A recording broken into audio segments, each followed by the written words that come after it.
సామాన్యులకు నష్టం కలిగించను. హైడ్రాతో ప్రభుత్వానికి మంచి పేరు వస్తుంది. సహించలేకనే విపక్షాల దుర్ప్రచారం. నిర్వాసితులకు వసతి ఏర్పాటు చేశాం. హైకోర్టు అడిగిన వివరాలు ఇవ్వడానికి సిద్ధం. హైదరాబాద్ భవిష్యత్తు కోసమే ఈ చర్యలు. కూల్చివేతపై ఖార్గేకు రేవంత్ రెడ్డి వివరణ. హర్యానా ప్రచారం తర్వాతనే రావులతో భేటీ.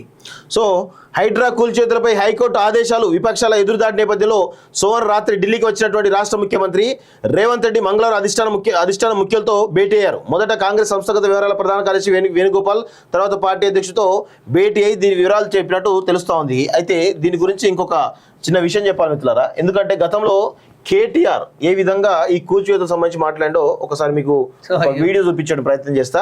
కేటీఆర్ ఈ మధ్యన మామూలు డ్రామాలు ఆడతలేడు. ఇగో మామూలు పత్తిత్తు కావట్లేడు ఆయన. తులక చెరువు ఉంది, దాని కింద ప్రగతి మొత్తం ఆ ఛానల్ మొత్తం కబ్జాలు, దాని మీద ఇల్లు కట్టారు. సో దానివల్ల ఏమైందంటే water there was no other way to go but to enter into residential layouts. నిర్దాక్షిణ్యంగా కొట్టిపారేయండి. బుల్డోజర్లు పెట్టి మన జేసీబీలు పెట్టి ఎవరు అడ్డమొచ్చినా కూడా పోలీస్ సపోర్ట్ తీసుకొని కొట్టిపారేయండి. Don't spare anybody. నిర్దాక్షిణ్యంగా వ్యవహరిస్తాం ఇప్పటి నుంచి.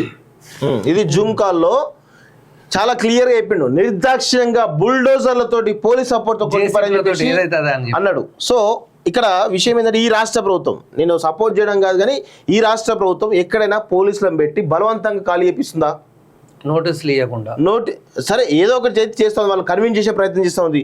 వాళ్ళు కన్విన్స్ చేశారు, అమ్మ మీకు డబుల్ బెడ్రూమ్ ఇస్తున్నాం, మీరు అక్కడికి వెళ్ళండి అని చెప్పేసి అది చేస్తున్నారు. ప్లస్ R&R ప్యాకేజ్ కూడా ఇస్తామని చెప్తా ఉన్నారు.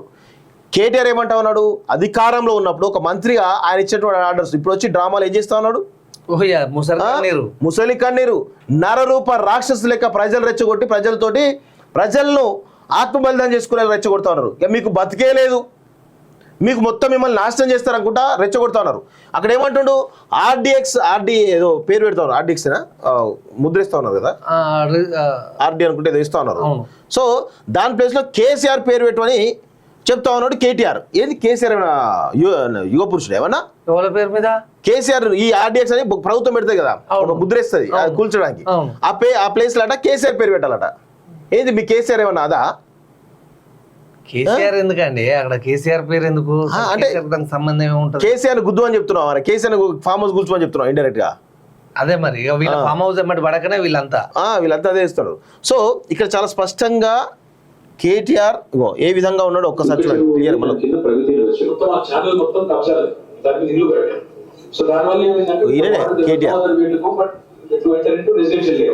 నిర్దాక్షిణ్యంగా కొట్టిపారేయండి. బుల్డోజర్లు పెట్టి మన జేసీబీలు పెట్టి ఎవరు అడ్డమొచ్చినా కూడా పోలీస్ సపోర్ట్ తీసుకొని కొట్టిపారేయండి. Don't spare anybody. నిర్దాక్షిణ్యంగా వ్యవహరిస్తాం ఇప్పటి నుంచి.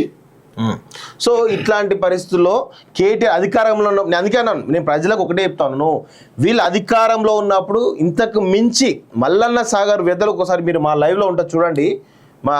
నిన్న మేము పెట్టినాం. వీళ్ళకి ప్రజలకు తెలవాలనే ఉద్దేశంతో మల్లన్న సాగర్ పోయి స్టోరీ చేసినాం. ఎందుకంటే వీళ్ళు అధికారంలో ఉన్నప్పుడు ఎంత కర్కశంగా అంటే 14 గ్రామాల ప్రజలని కరోనా సమయంలో కనీసం ఒకరికొకరు టచ్ చేయకుండా దూరం డిస్టెన్స్ చేస్తున్న సమయంలో పోలీసులతోటి వచ్చి లాఠీ చార్జ్ చేసి DCM వాళ్ళే పెట్టేసి ఆ మొత్తం ఖాళీ చేపించేసి డబుల్ బెడ్రూమ్లకు పంపించడం జరిగింది. ఏడ్చుకుంటా కొన్ని బాధలు ఎవరు అసలు వినడానికి కూడా ఎవరు పోని పరిస్థితి. ఇప్పుడు వచ్చి వీళ్ళు మొసలి కన్నీరు కారుస్తా ఉంటే ప్రజలు ఎందుకు నమ్ముతా ఉన్నారు? మేము ప్రజలు అందుకే నమ్మొద్దని చెప్తున్నాం. వీడు అధికారంలో ఉన్నప్పుడు ఇట్లా వేసిండు, మళ్ళీ అధికారుల కోసం మిమ్మల్ని ఖచ్చితంగా గులుస్తాడు.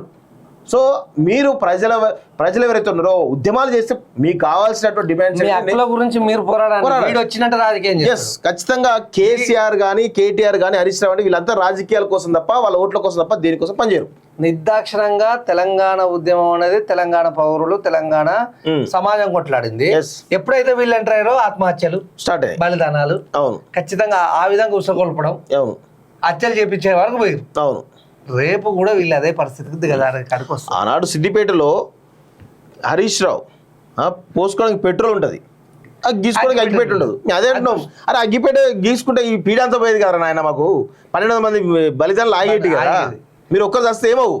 ఇప్పుడు కూడా అదే ప్లాన్ ఉసగొల్పే ప్రయత్నం ఇప్పుడు అదే చంపే ప్రయత్నం చేస్తారు. ఆ బుచ్చమ్మ చావు కారణం ప్రభుత్వం అంటారు. ప్రభుత్వం కానే కాదు, కేవలం హరీష్ రావు కేటీఆరే. వాళ్ళ రెచ్చగొట్టే మాటలు ఎస్ మీ అన్ని పోతున్నాయి, సర్వం కోల్పోతున్నారు, ఇంకేం లేదు దిక్కుదేవానా అని చెప్పేసి వాళ్ళ ఆ మాత్రం కూడా ఆత్మగా కనీసానికి ఆత్మస్థైర్యం ఇవ్వాల్సింది పోయి అవును. ఇక మీరు ఇప్పుడు మీకు సావే శరణ్యం అన్నట్టుగా మాట్లాడుతున్నారు. ఇప్పుడు నేను ఒక మాట చెప్తా ఉన్నాను ఇక్కడ. సో వీళ్ళు ఇంత రెచ్చగొడతా ఉన్నారు కదా, నేను ఒకటే చెప్తాను, గత 10 ఏళ్ళుగా వీళ్ళు లక్షల కోట్ల రూపాయలు సంపాదించారు. సార్ లక్షల కోట్ల రూపాయలు అవసరం లేదు మనకి. మన కళ్ళ ముందు ఉన్నటువంటి ఎర్రవల్లి ఫామ్ హౌస్ ఉంది, మన కళ్ళ ముందే. మన కళ్ళ ముందే జన్వాడ ఫామ్ హౌస్ ఉంది, మన కళ్ళ ముందే అజీజ్ నగర్ ఫామ్ హౌస్ ఉంది, మన కళ్ళ ముందే కవిత సంబంధించినటువంటి శంకర్పల్లి ఫామ్ హౌస్ ఉంది, మన కళ్ళ ముందే ఎవరు సంతోష్ సంబంధించినటువంటి ఫామ్ హౌస్ ఇక్కడ ఉంటుంది, ఆ పేరు కరెక్ట్ వస్తుంది. మీ 5గురు సంబంధించిన ఫామ్ హౌస్లు అమ్ముదాం. ఈ అమ్మితే ఏమవుతుందంటే ఇగో ఇవి ఒక 600 ఎకరాలు ఏదో ఉన్నది, ఇది 600 ఎకరాలు, ఇది ఒక 15-20 ఎకరాలు ఉన్నది, ఇది ఒక 15 ఎకరాలు ఉన్నది, ఇది ఒక 20 ఎకరాలు ఉంది, ఇది ఒక 15 ఎకరాలు ఉంది. ఇవి అమ్మితే గనక ఖచ్చితంగా ఒక 2000 కోట్ల రూపాయలు వస్తాయి. ఖచ్చితంగా వస్తాయి. 2000 ఏంది, ఈ ఒక శంకర్పల్లి ఫామ్ హౌస్ అమ్మితేనే ఈ ఎకరానికి 20 కోట్లట. 20 × 20 ఎంత 400 కోట్లు వస్తున్నాయి.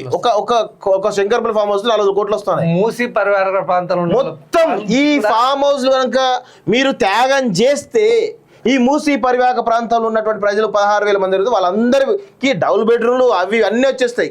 ఇప్పుడు అధికారంలోకి రాకముందు ఈ శంకరపల్లి ఫామ్ హౌస్ ఒక ఫామ్ హౌస్ లేదు. ఈ కేసీఆర్ కు 20 ఫామ్ హౌస్ లో ఒక 10 ఎకరాలు 20 ఎకరాలు ఉన్నట్టున్నది. ఈ చెన్నవాడ కాంచి మొదలు పెడితే ఇవన్నీ కూడా అధికారం వచ్చినాకనే కదా, ఇవన్నీ ప్రజల సొమ్మే కదా. చలో నువ్వు నిజంగా త్యాగ పురుషును, నిజంగా నిలబడేటువంటి ప్రజల కోసం కొట్లాడేటోనైతే కొంచెం కళ్ళ ముందట రియాలిటీ మెయింటైన్ చేయి. కళ్ళ ముందట ఒక శంకరపల్లి ఫామ్ హౌస్ అమ్ముతావా, ఏదన్నా అమ్ముతావు. ఈ గచ్చిబౌలిలో నీకు వచ్చే రెంట్లు ఉంటాయి కదా, నెలకు 100 కోట్లు, 100 నుంచి 200 కోట్లు వచ్చే రెంట్లు ఉంటాయి కదా, ఒక్క నెల త్యాగం చేయి.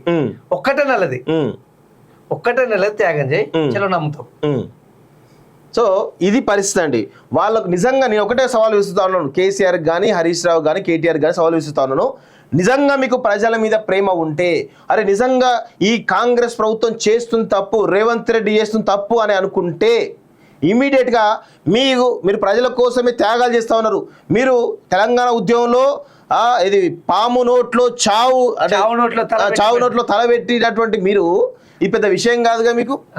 సో అమ్మండి, ఏం లేదు, మీ చిన్న ఆస్తులే ఇవన్నీ. మీరు ఇవన్నీ నేను చెప్తూ మీ ఆస్తులలో 1% మాత్రమే ఇవన్నీ. సో 1% త్యాగం చేయండి. త్యాగం అంటే మళ్ళా త్యాగం చేసేలా చేస్తాం, మేము చేయం. త్యాగం మేమెందుకు చేస్తాం, చేయరు. మొత్తం భోగమే మాది, భోగానికి అలవాటు పడ్డాం. త్యాగాలకు మీరు చేయండి, త్యాగాలు మిమ్మల్ని ఉసగొలుపుతాం అంతే. సో ప్రజలకు నేను అదే విజ్ఞప్తి చేస్తాను, వీళ్ళు చేసేటువంటి డ్రామాలు అంతా ఇంతగా డ్రామాలకు మారు పేరు, పిట్టల ధర ముచ్చట్లకు మారు పేరు, మాయల పకీర్ ముచ్చట్లకు మారు పేరు. వీళ్ళంతా కూడా ఈ దొంగనా కొడుకులను అసలు నమ్మొద్దని చెప్పేసి తెలంగాణ ప్రజలకు నేను రోజు పొద్దున్న లేవగానే ఈ భారతమే చెప్తాను, ఇంకా వేరే భారతం ఏం చెప్పాను. ఎందుకు చెప్పాను అంటే తెలంగాణ ఉద్యమంలో వీళ్ళు చేసినటువంటి మొత్తం దుర్మార్గాలన్నీ మాకు తెలుసు, కళ్ళ ముందు మేము చూసినాం. అధికారంలోకి వచ్చిన తర్వాత ఏ విధంగా దోసుకొని మేము చూసినాం. వాళ్ళని ఎట్టి పరిస్థితులను ఉపేక్షించేది లేదు. చాలామంది మీరు కాంగ్రెస్ కమ్ముడు పోయినరు, మీరు ప్రతిపక్షాలు తిరుగుతున్నారంటే 10 ఏళ్లలో వాళ్ళు చేసేటువంటి పాపాలు అంతా ఇంత లేదండి. ఇది ఎప్పుడైనా కలవజీ టీవీ అయినా ఇక్కడ ఉన్నటువంటి అంటే దాసరసీన్ గారు నాకు కొన్ని రోజులుగా అంటే తెలంగాణ ఉద్యమంలో కలిసే ఉన్నాం కాబట్టి చెప్తా ఉన్నాం. ప్రజల పక్షం ఉంటది, ప్రతిపక్షం పక్షాన పార్టీల పక్షాన ఉండదు. ఇప్పుడు ప్రజల వాయిస్ వినపడుతుంది. ప్రజలకు ఏదైతే కావాలని ఉన్నదో, ఏదైతే ప్రజలు కోరుకుంటున్నారో వాళ్ళ హక్కు అయితే ఉందో ఆ హక్కును వాళ్ళ యొక్క లక్ష్యాలను నెరవేర్చడం కోసమే పనిచేసే ఛానల్ ఏదంటే అది కలవజీ టీవీ. అది ఖచ్చితంగా అది ఎప్పుడున్నా అధికారంలో ఉన్నారా అధికారంలో లేరా, ప్రజలు దేంతోనైతే ఇబ్బంది పడతారో దాన్ని వెలుగెత్తి చూపించే బాధ్యత ఈ కలవజీ టీవీ ఎప్పటి నుంచో ఇది పెట్టింది దానికోసం. ఇది ప్రజల పక్షాన్నే నిలబడుతుంది. Thank you.